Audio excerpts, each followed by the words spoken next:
We want to start this inaugural session of our Beyond the Split, that's the new name of our podcast, by welcoming the owner and CEO and grand real estate agent, Darren Johnson.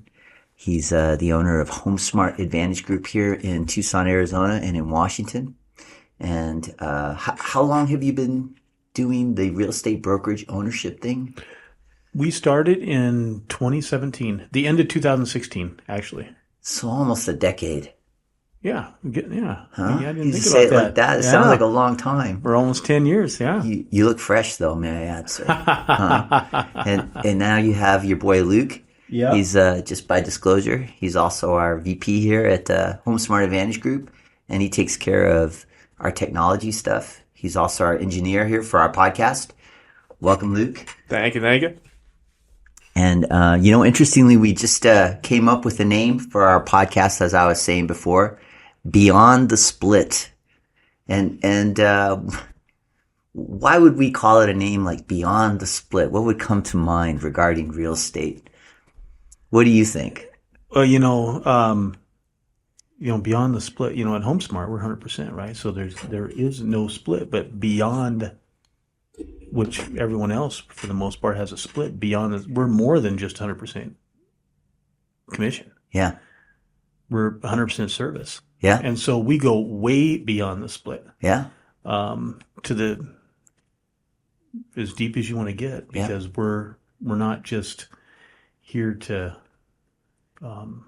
we're here to help people make a lot of money. Yeah. But we're here to help them in their business, to grow their business, and there's so much more than just the split or just the 100%. There's so much more to what we do than our commission break, even though our commission break is probably the most advantageous that there is out there in the current real estate market for larger groups or even medium-sized groups.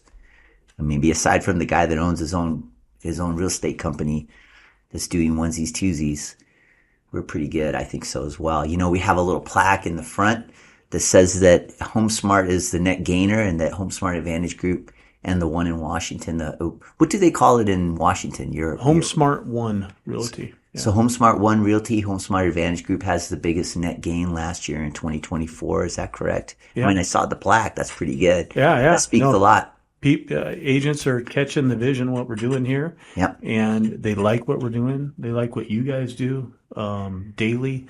And it's stuff that goes beyond the split. Yeah. I mean, people are attracted to the 100%, but there's so much more that goes beyond it. And people are catching on. That's beautiful. Well, we appreciate your coming down here to Tucson. You've had it for a year now, right? Maybe a little bit longer? A little bit longer. Yeah. Yep. Yeah. Well, we appreciate it. We just came back. We all went to that HomeSmart convention in Phoenix rather. And, I got to go thanks to y'all. But, I know that you got to go and do a little bit more of the groups of people that were owners and what's going on in the vision of the world of real estate. And you got to listen to some heavy hitters. What stood out the most to you this year? Were there any new ideas or announcements that really captured where this brand is headed? Well, conferences, you go and it's like a fire hose of info, right? Whether you're in the general session with everybody and there's someone up there talking and they're shooting off great ideas left and right, and you're trying to write stuff down or remember them. And then we had some of the breakout sessions. Mm-hmm. So the breakout sessions would be agents. They would be, talking about things. And then as broker owners, we had our breakout sessions and we would listen to stuff going on.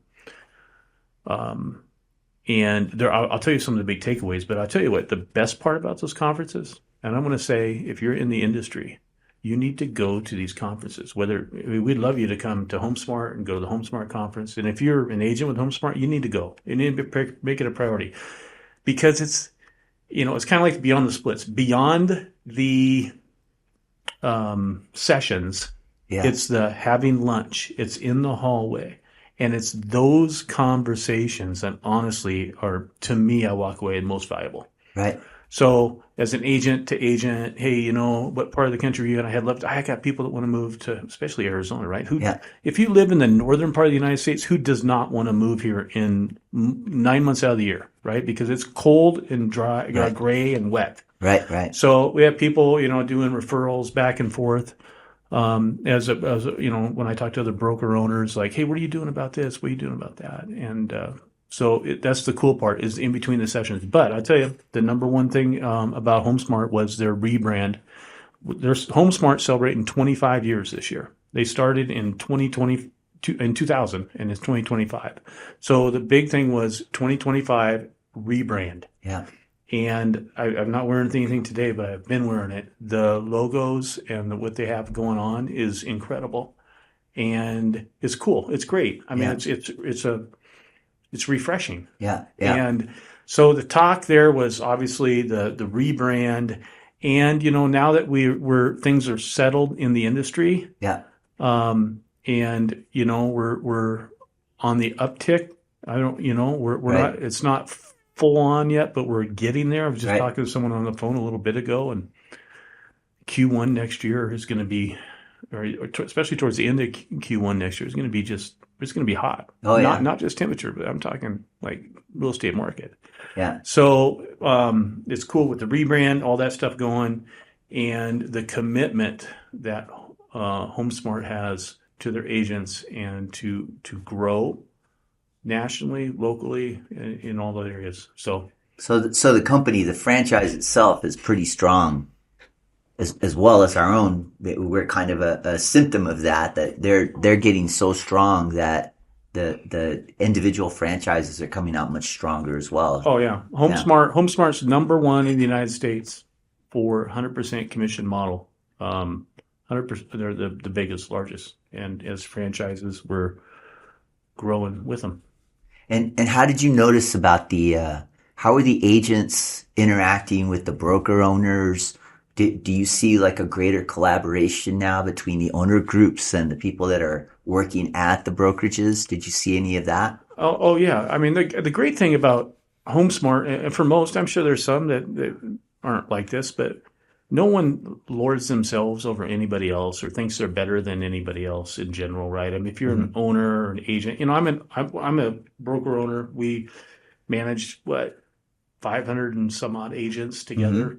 But I still sell real estate. I'm still a real estate agent. Right. I can't, if someone calls me and says, Darren, I've known him forever, and can you list my house? I do it. Right. Right. And so it's not like I'm just like, sit around. I showed three. I was in 3 open houses, 2 on Saturday, 1 on Sunday. I am a witness. Yeah. I chatted with you. You were at open houses. I'm like, oh, I feel your pain. So brokers, agents, like there's no. We're all together. We're all. That's beautiful. Yeah.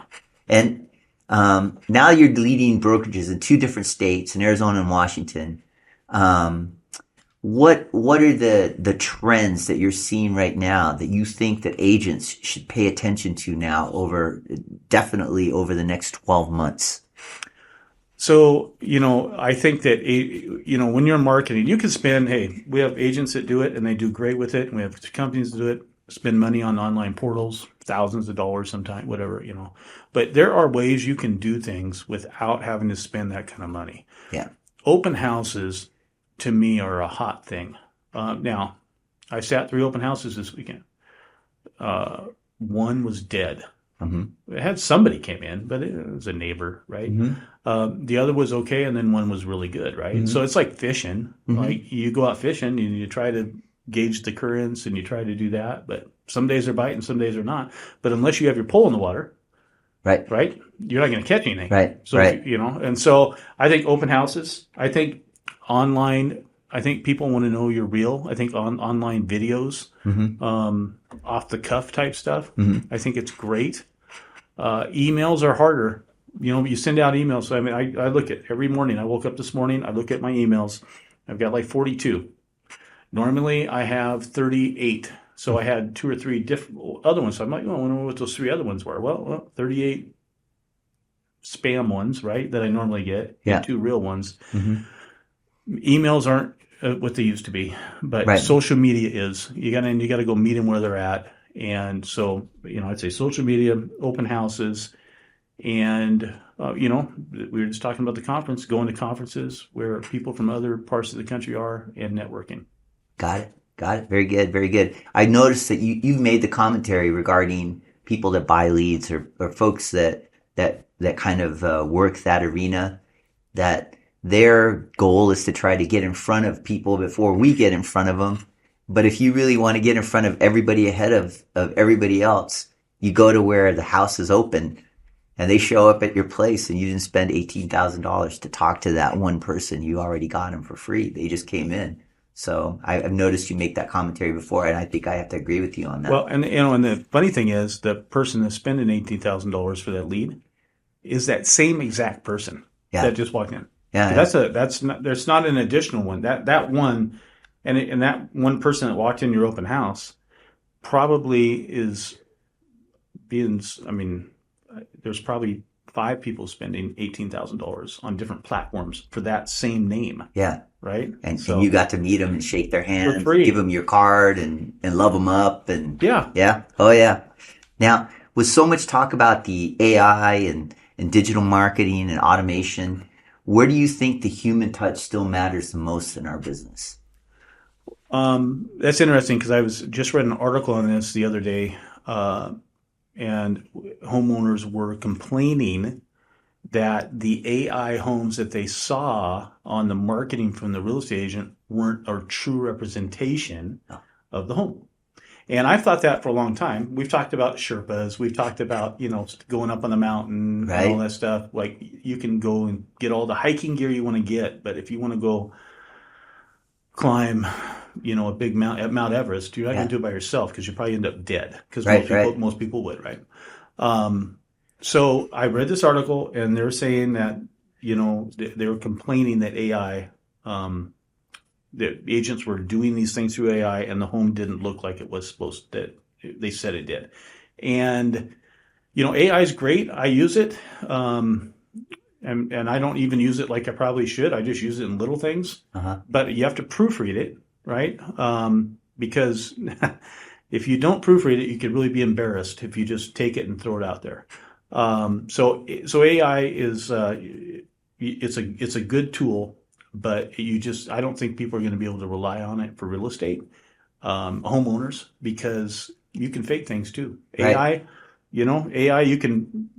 apparently they could take a picture of me and put me on AI, and I could be talking, and it's not really me. Right. And so if that can happen, certainly there's nothing I haven't found anything that's going to replace a real person showing another real person a home. Right. I agree. Yeah. Oh, yeah. You don't know if the neighborhood smells bad or if it's behind a wash or, you don't know. You have no idea. Right. No, I agree with you.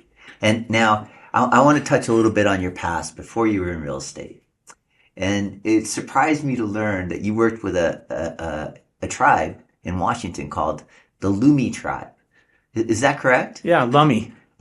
Yeah, I mean, some of you may call it Lummi, but we call it the Lummi. The Lummi tribe. Yeah, that's awesome. Yeah, I've never heard of the Lummis.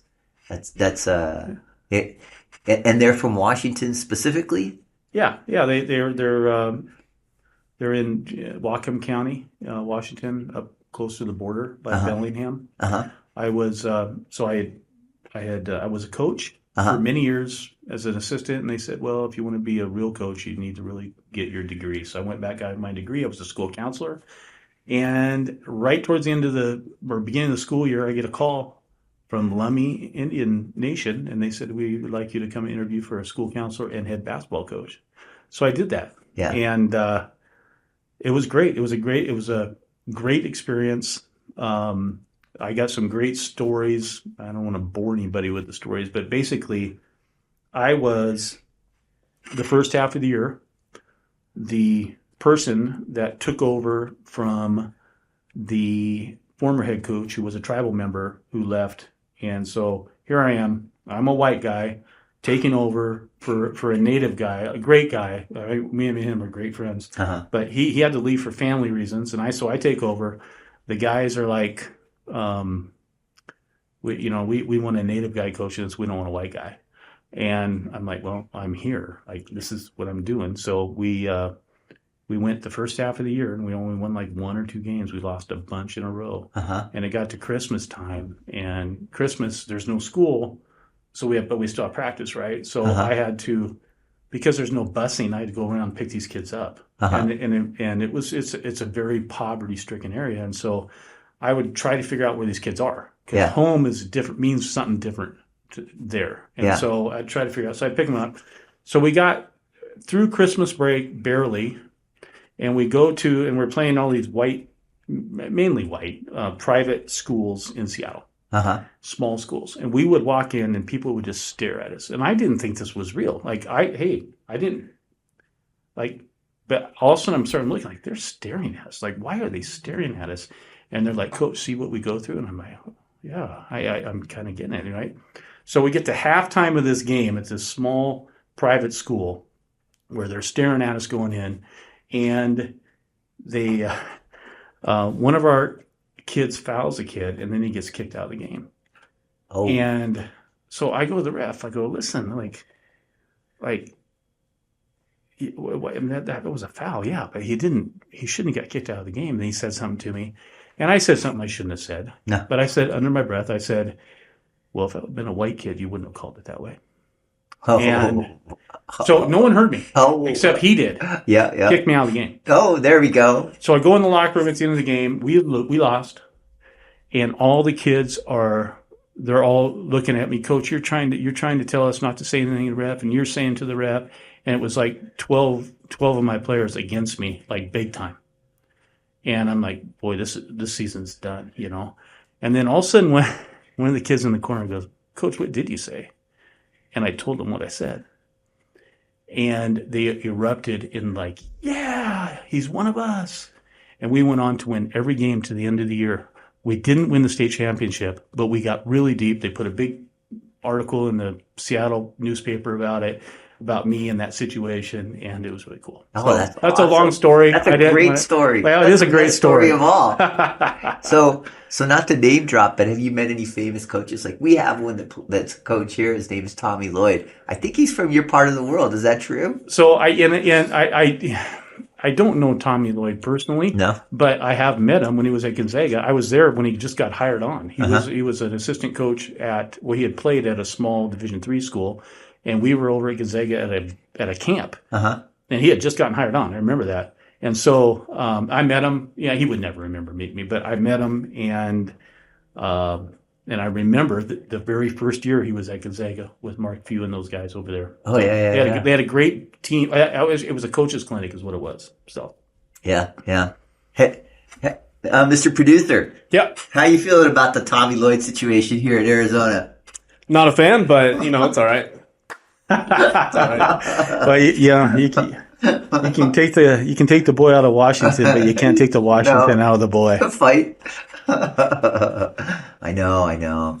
The love of teams. Big downfall. All right. So now, as a multi-market broker owner, what is your vision for HomeSmart's future over the next few years? And what excites you most about where you think this company is headed?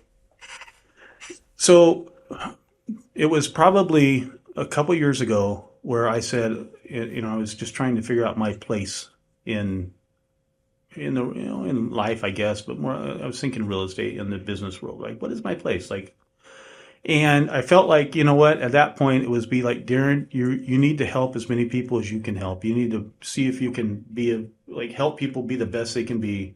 I was trying to figure out to get that feeling of being a coach, because, as a coach, it's great. You go onto the court, you play the game, and they have a score up there. And so if you won or you lost, and you can gauge as you go through, and then the kids graduate, you got a new team, right?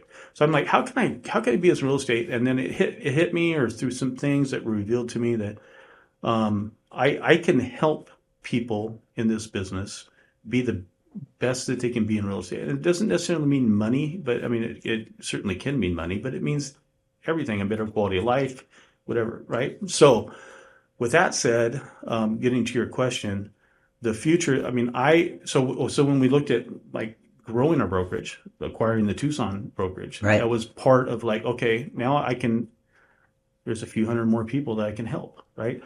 So as we look to the growth of this, I'm excited when new agents decide that they want to come alongside of us, come with us, because I want to help.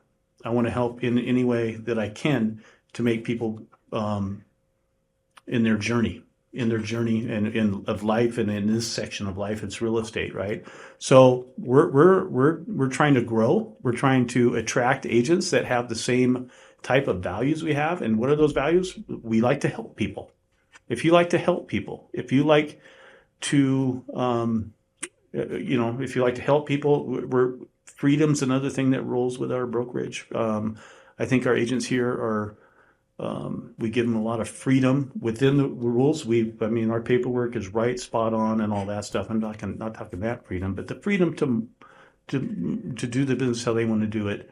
So that's how I see it. That's how I see our growth here. Is we're trying to attract agents that want to have this, that share the same values. They care about people.